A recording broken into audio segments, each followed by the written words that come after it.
yesterday, the matchup of, I think, the year so far, right? In terms of records, in terms of who could potentially kind of cement themselves as maybe the second best team in the AFC. Is it possible one of these teams could really kind of take a step forward to be the team that maybe gives the Chiefs the most trouble when it comes to January? And that is the undefeated Steelers taking on the undefeated Titans in Nashville yesterday. Now, the Steelers won, right? They won 27-24. Steven Gostkowski, misses a 45-yard field goal just before the game ends that would have tied the game, sent it overtime. Misses that. Steelers hold on. They go to 6-0 on the year. Only undefeated team left in football, by the way, which is just crazy to think. The Seahawks lose last night, so now it is the Steelers, the only team in the NFL, 6-0 on the season. The Titans fall to 5-1. But I'm curious because watching this game and rewatching this game, this was kind of one of the ones I really focused on yesterday. I'm curious your thoughts watching this, kind of seeing what happened. Who are you buying into more, the Steelers or the Titans? Because I think it's easy to say, right, the Steelers, they're 6-0. They beat the Titans, right? They straight up beat them in Nashville. Say what you want about the home field advantage, but I think there still is some sort of built-in advantage. Maybe it's obviously not as prevalent. It's obviously not as impactful as it was in a normal season. But I think traveling, staying in a hotel, doing all that does still have some sort of, maybe not as much as in the past, but some sort of effect on the road team. So the Steelers go into Nashville, go into Tennessee, and do beat the Titans, again, to go to 6-0 in the year. But coming out of this game, rewatching this game, I was more impressed, honestly, by the Titans. I'm buying into the Titans long-term, that they are a more balanced team. I think they're a bigger contender in the AFC than right now the Steelers. I'm buying into the Titans more when it comes to December football, when it comes to January football, than I am the Steelers so far. And here's why. I respect and I like that the Titans show that they are able to take a punch and fight back. It was 24-7 in the first half. The Steelers absolutely dominated that first half. They could do no wrong. Everything they wanted to do, they had success with. In the first quarter alone, the Steelers had 2 long drives. The Titans had the ball once. They gained a total of 1 yard. 1 total yard in the first quarter. A total domination by Pittsburgh. 24-7 at half. At one point in the second half, it was 27-7. Steelers were cruising. They were dominating. That defense was looking real good. Get after Ryan Tannehill. But to the Titans' credit, they never gave up. They never panicked. They kept the game plan of feeding Derrick Henry.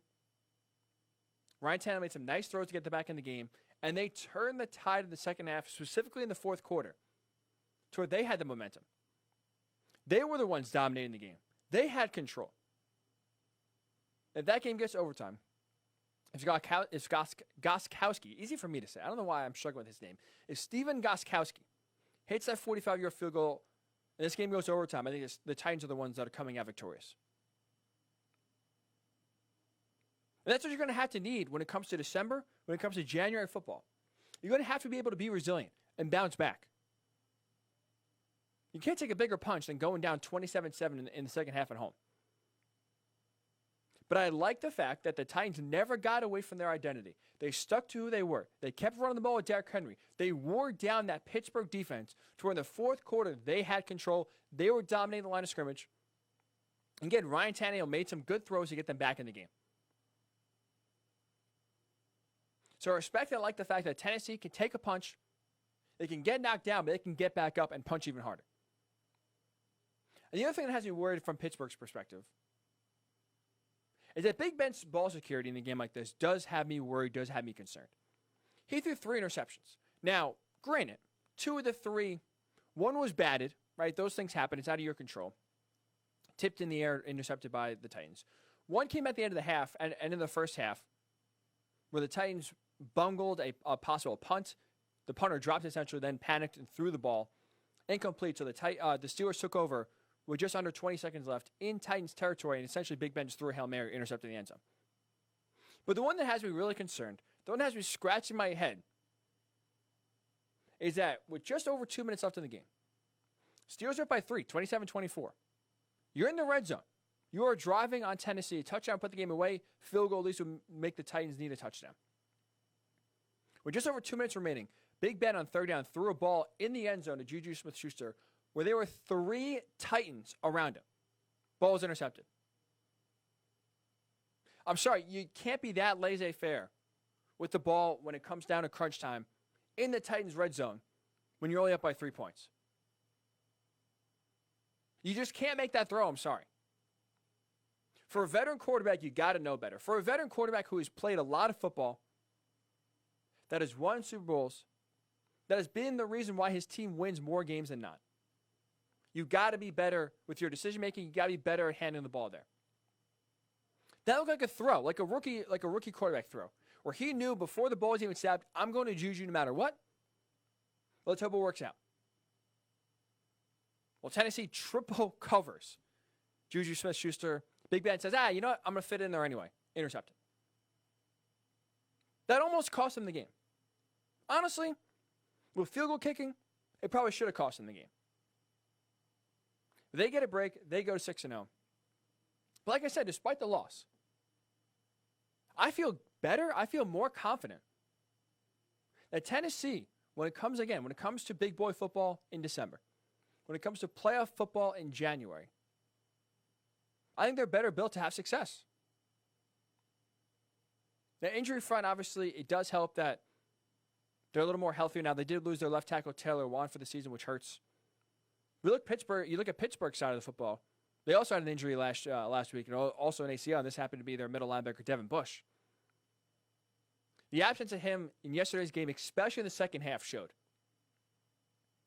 When Tennessee got control of the game, when the offensive line started getting a push, where Derrick Henry, as he does, acts like a battering ram in the first half and wears you down in the second half, they really missed Bush's presence in the middle. That has me concerned. But I do like Tennessee's game plan. I do like their mindset and their philosophy when it comes to playing physical, hard-nosed, tough football. The fact that they didn't panic when they are still a team predicated on establishing the run and really needing the run more times than not to set up the pass. They didn't panic. This thought, this movement, if you will, to basically have the Cowboys say, look how badly you need Dak Prescott on your team. Look what life without Dak is like. Hand this man a blank check, give him whatever he wants, because you need Dak way more than Dak needs you. I even saw some Dak MVP love. Dak goes down 4.5 games, and look at this team without him. They are just a total mess. Blown out by the Cardinals on Monday Night Football, embarrassed by Washington on the road. This team needs Dak Prescott. Watching that game yesterday, watching the Cowboys flounder, watching them struggle, watching them get embarrassed, frankly, flat out embarrassed, to me it confirmed you don't pay Dak. Watching games like yesterday is the exact reason why the Cowboys cannot afford to pay Dak Prescott the franchise tag, an extension, and pay him $40+ million a year like he wants to get paid. They need to find a new quarterback instead in the draft. For a few reasons. Number one, let's call it what it is. They are not a good team.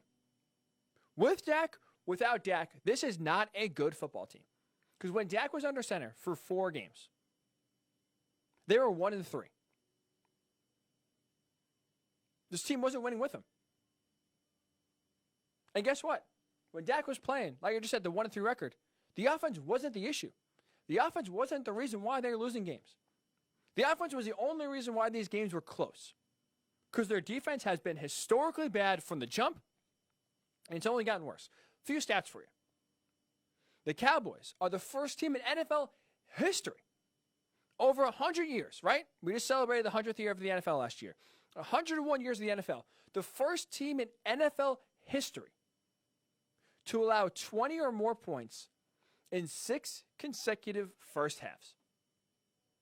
Before you even get to halftime, before Mike McCarthy can even give his halftime speech, the Cowboys defense is allowing 20 or more points. All right.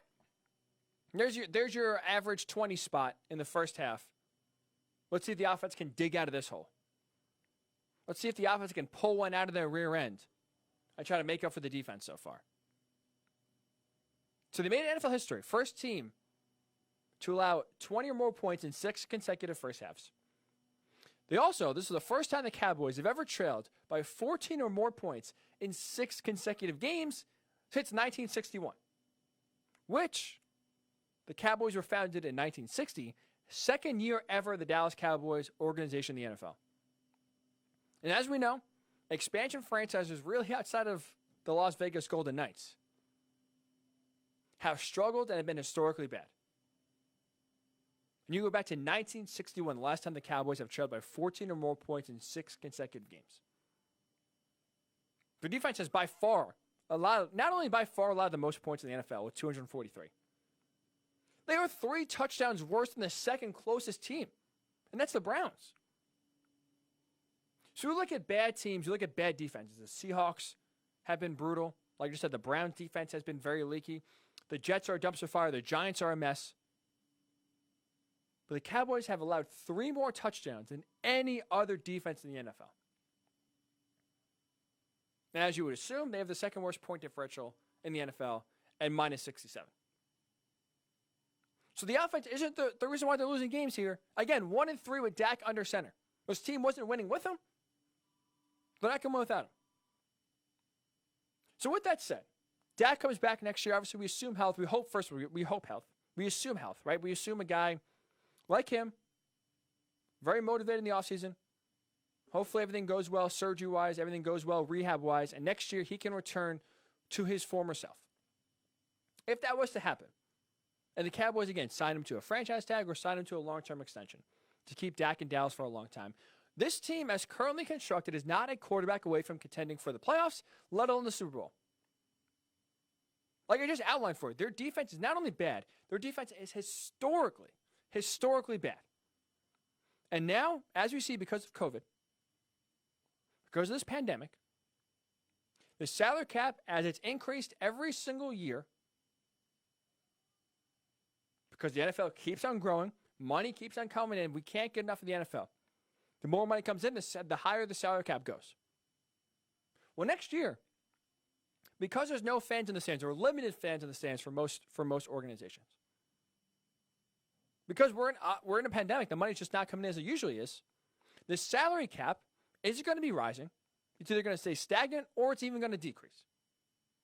And why does that hurt the Cowboys? Because Cowboys right now currently have $26 million free of cap space for 2021. And don't forget, Jerry Jones has signed a lot of these guys long-term, so there's not much money coming off the books.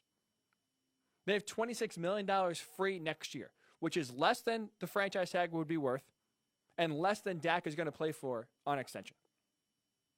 So they don't even have currently enough money to pay Dak what he wants. Not to mention, if you do pay Dak what he wants, you have zero money left to pay and put money and resources into the defense, which is what you're here in the first place for, being 2-5, which is the reason why you are going to miss the playoffs again.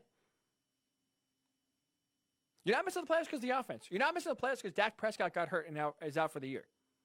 You're missing the playoffs because their defense is historically bad. And guess what? If you pay Dak, if you suck up all that cap space, put another resource, put more money into the offense, which you've done already with Ezekiel Elliott, you've done already with Amari Cooper, you've done already with this offensive line.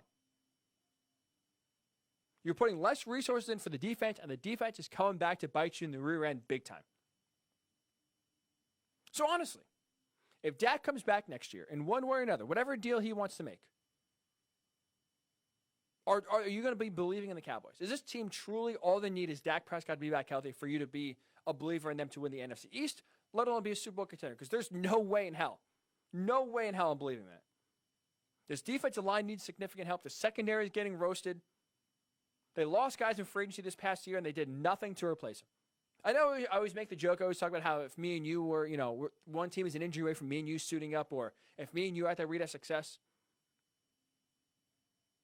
If we formed a team, right? If 11 listeners are with us right now, if we all joined up, put some pads on, figured out, who's going to play where, and took the field against the Cowboys, I think we could score 20 points on an NFL defense.